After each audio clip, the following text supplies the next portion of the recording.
Good afternoon, everyone. Welcome back to Starkey Farmstead.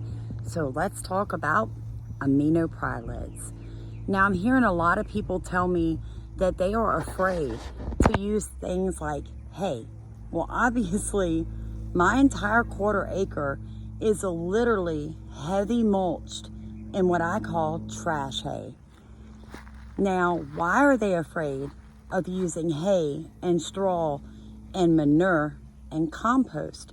Well, aminopyralids is basically a broadleaf herbicide that is used by several large ranchers and farmers to keep things like clover and thistle and broadleaf weeds from growing up in the fields that they're going to cut and use as hay. What makes it so bad is that it stays in your soil 3 to 5 years once your soil has been contaminated. It can't be hot composted out, so it literally just takes time. Now, from what I've read, the warmer the environment, the more moist the environment, and the more soil microbiology that you have going on, the quicker you can actually clean your contaminated soil. Also, earthworms can be a huge benefit to helping you get your soil back healthy and to get this contamination out of it. Now, the thing is, GRAZON is one of the biggest brand names that you're going to see for this type of broadleaf herbicide. Now, this is what I found very interesting. When you look up Dow Chemical Company and they're talking about it, and they're like, yeah, you can spray it on your field and, then cut hay, and then the cows can come back and eat the grass because it does not affect grass. But if it's been sprayed in that field and the cow eats the grass, it then gets into its manure, and now the manure is technically, you got it, full of this chemical and this herbicide that you don't want to find in your personal garden, or like me, my market garden. So how are we going to be able to organically grow if we're concerned about contamination coming in from other places? Let me give you guys some tips. 1, I only get hay from people that I can speak to face to face. All right? I don't go to big box stores and buy square bales of hay or have a stranger deliver to me round bales of hay. There are too many local farmers in the majority of the areas that we all live in. I'm not sure where you're from, but I promise you there's somebody that cuts hay within a couple to maybe 50 miles from you. And you're just going to have to do your own footwork to find someone that will sell you trash hay. Now, I was delivered an entire pile underneath that white tarp back there of horse manure from a local farm. And when I spoke to the owners, they told me we don't feed trash hay, which means there's probably a 75% chance that the hay that they're feeding their horses has been sprayed with some form of GRAZON, okay? So what that means for me is, because they can't be sure, they buy it local, but they can't be sure, right? Because they didn't ask those questions. That manure is literally going to have to be used somewhere other than my garden, or I'm going to have to test it. Now, how can I test it? Well, I can take it, I can pot up some tomatoes, some squash, some cantaloupe, some peas, and some beans, and watch them grow for a season. If they don't grow to a certain stage and then wilt down, then I'm good. Or I could simply send it off for a soil test. So there are ways for you to check the manures that you're having brought in to your garden. Another way that I avoid having to worry about a GRAZON contamination, guys, for here at Starkey Farmstead, is I make a majority of my own soil amendments. My rabbits are fed local trash hay. I've had long conversations with the gentleman that I purchased my hay from for my animals, my small livestock. He does not use it, so I don't have to be concerned about my rabbit manure. Also, what really just kind of got me going was when I read the information from Dow Chemical Basically what they're saying is, hey, you can still buy triple 10 or triple 13. These products are not contaminated. So the same company that created a broadleaf herbicide that will kill your entire garden is the same company that sells the fertilizers that they want you to purchase to grow your food. You cannot let that kind of stuff stop you from trying to be an organic or better, a sustainable gardener, guys.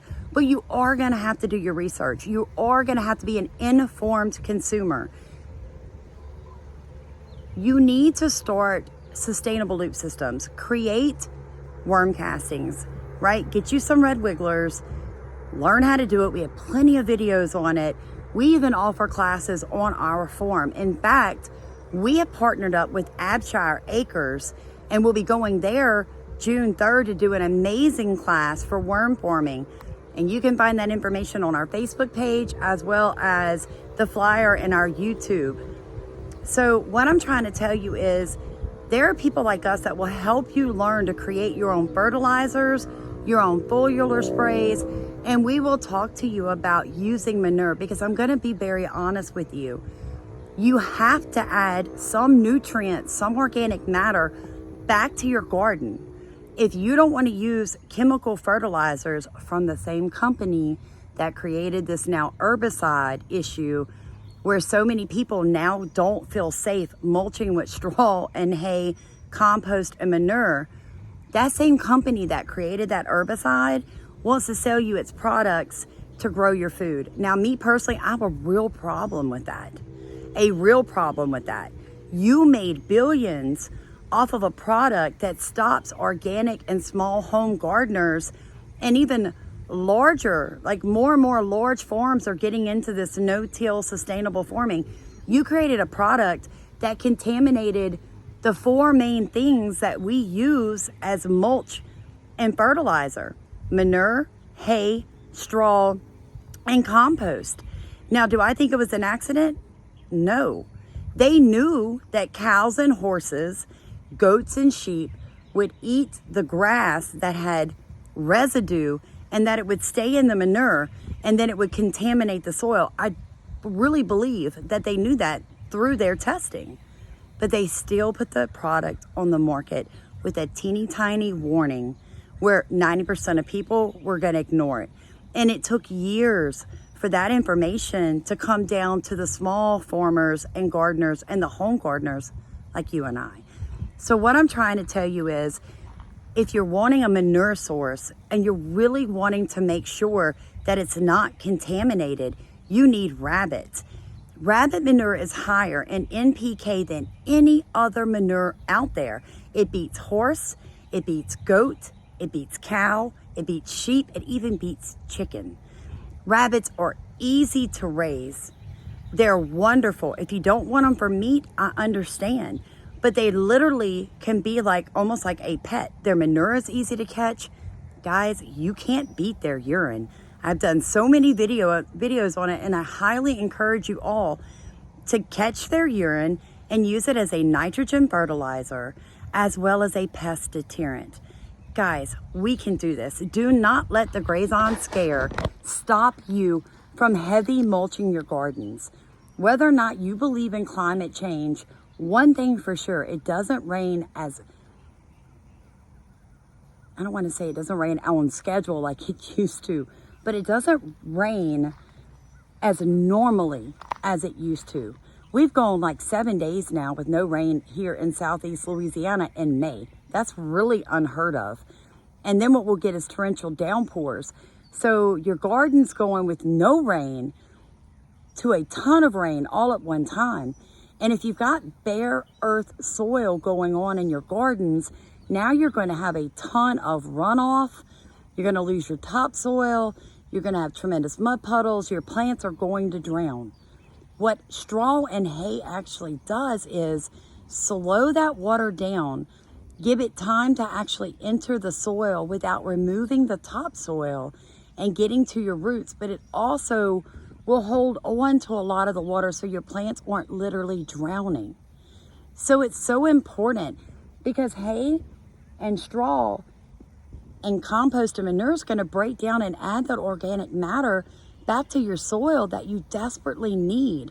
Your soil needs a covering, like your bones and soft tissue needs skin.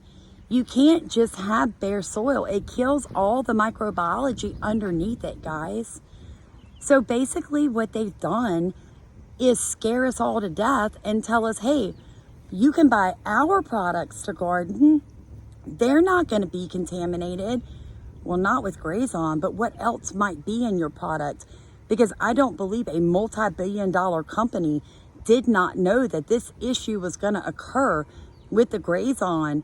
And I do not believe that they weren't prepared to push their products in place of the things that natural, organic, and sustainable growers enjoy using.